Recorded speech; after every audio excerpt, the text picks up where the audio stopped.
The White Missionary Sisters of the Belgian Congo, also known as the White Sisters or the Missionary Sisters of Our Lady of Africa, played a significant role in the history of the Congo during the colonial period.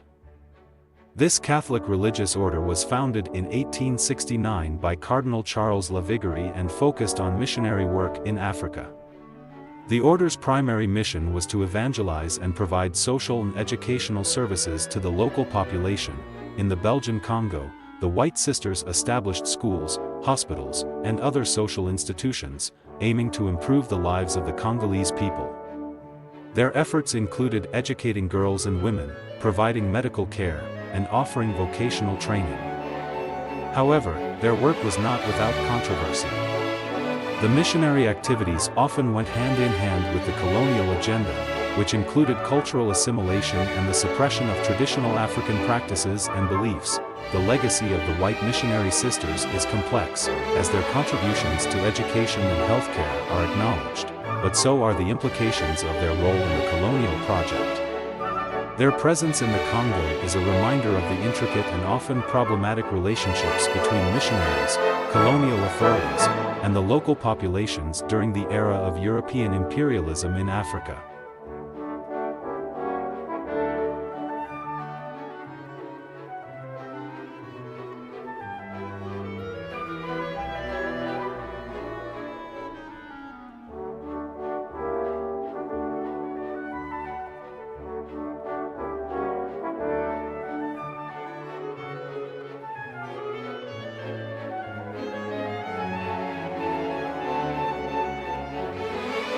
The White Missionary Sisters of the Belgian Congo, formerly known as the Missionary Sisters of Our Lady of Africa, were part of a broader movement of Catholic missionary work in Africa during the colonial period.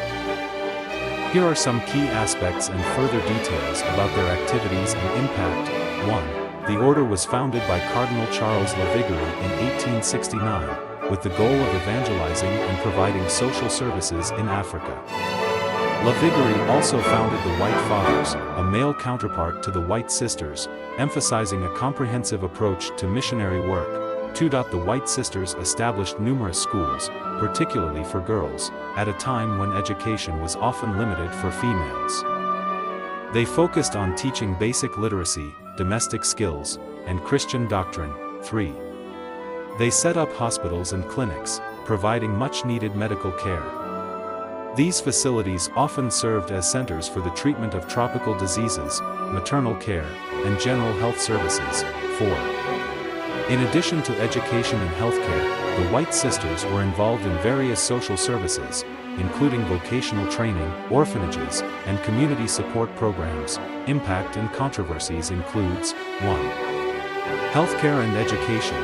Their efforts in establishing schools and hospitals significantly improved access to education and healthcare for many Congolese people.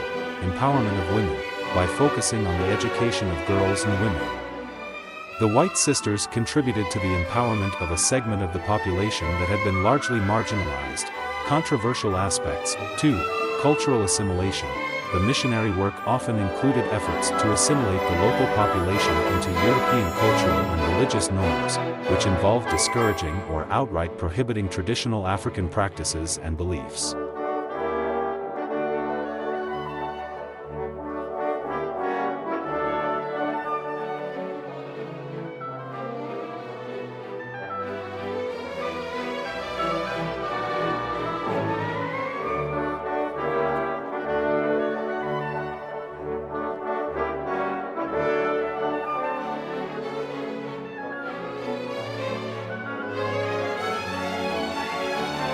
Furthermore, 1. Mixed reception.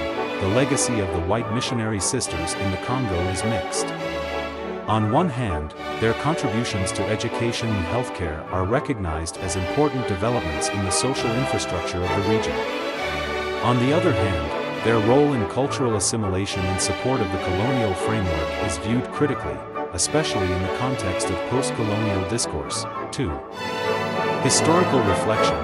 Modern historians and scholars often reflect on the dual nature of missionary work in the colonial era, acknowledging the positive impacts while critically assessing the broader implications of their activities within the colonial system. the White Missionary Sisters of the Belgian Congo exemplify the complex interplay between missionary zeal, humanitarian efforts, and colonial politics. Their work brought significant advancements in education and healthcare, but also contributed to the cultural and political dynamics of colonial rule. Understanding their history requires a nuanced perspective that considers both their intentions and the broader consequences of their actions.